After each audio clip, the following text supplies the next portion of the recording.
Hi, I'm Dr. Robert Alfonso at Lakeway Center for Cosmetic and Family Dentistry.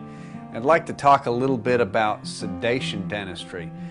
A lot of patients, a good number of patients, can be fearful about going to the dentist and having some procedures done. And there's a variety of ways of getting patients relaxed. The first of which has been the oldest traditional way, and that's using something called nitrous oxide, more traditionally known as laughing gas.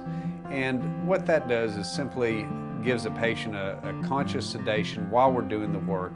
After the work is done, we put the patient back on oxygen and they're back to normal. So essentially they could drive themselves to and from the appointment. The second level of sedation would be a conscious sedation using a medication. Usually this medication is a type of benzodiazepine like Valium or Halcyon.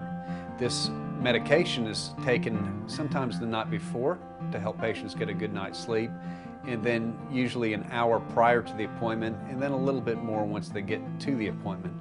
With this type of sedation, the patient will need somebody to drive them to and from the appointment because they won't be in a state where they would be able to drive.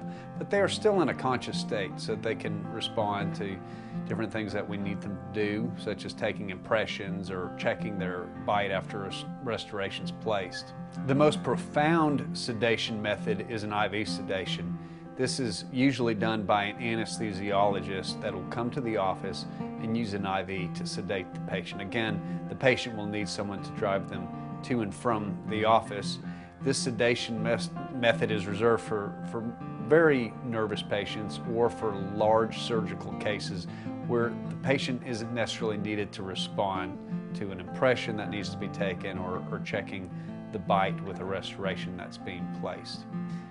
This has been some information about sedation dentistry. Again, I am Robert Alfonso at Lakeway Center for Cosmetic and Family Dentistry, and I hope this has been helpful.